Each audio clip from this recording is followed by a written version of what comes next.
قانونی سطح پر تمام انسان برابر ہو، یہ پہلا تقاضا ہے نظام مصطفیٰ کا۔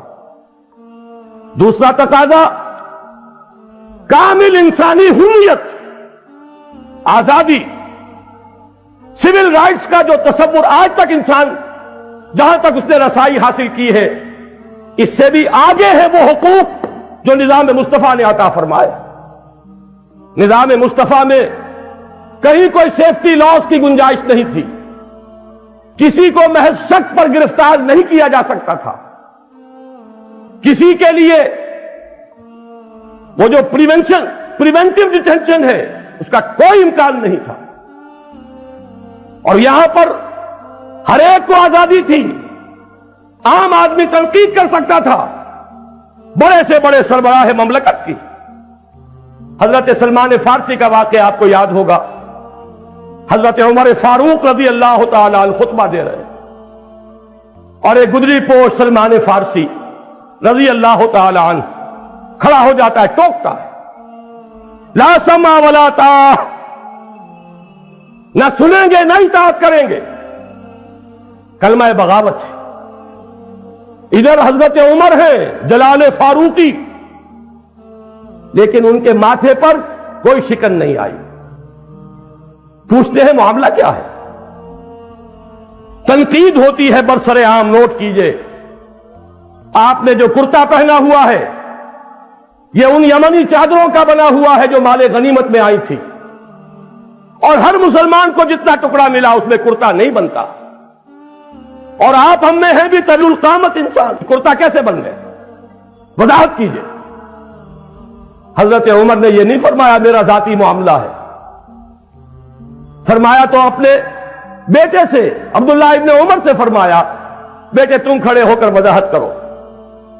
انہوں نے وضاحت کی، نہ میرا کرتا بن رہا تھا نہ ابا جان کا، میں نے اپنے حصے کا ٹکڑا بھی دے دیا کپڑے کا ابا جان کو، اس سے کرتا بنا ہے۔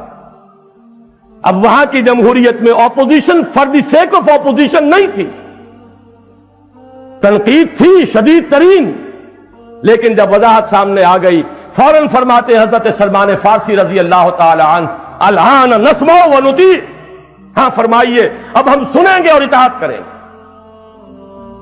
یہ نظام ہے، دنیا اسے ترس رہی ہے۔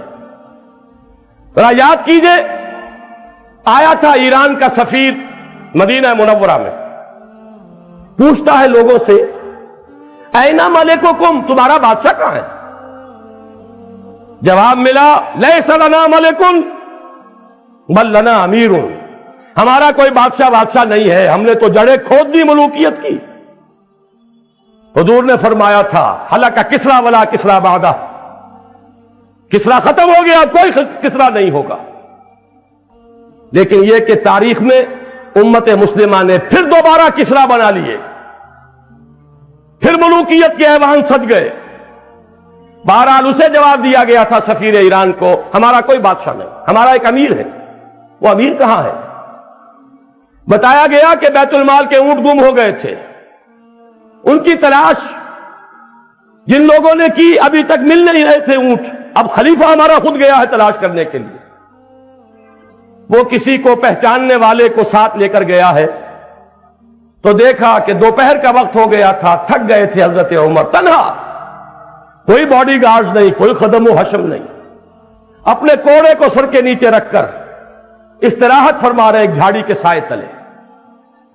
اس وقت کھڑے ہو کر کہا اس سفیر نے، عمر تم انصاف کرتے ہو لہذا تمہیں کوئی خوف نہیں، ہمارے بادشاہ ظلم کرتے ہیں لہذا ڈرتے رہتے ہیں، کانپتے رہتے ہیں، انہیں اونچے اونچے فصیلوں والی محلوں کے اندر بھی باڈی گارڈز کی ضرورت ہوتی ہے۔ دنیا اس نظام کے لیے ترس رہی ہے، وہ نظام ہے کہ جو لانا ہے۔ حضرت عمر کی ایک مثال اور آپ کو سنا دوں،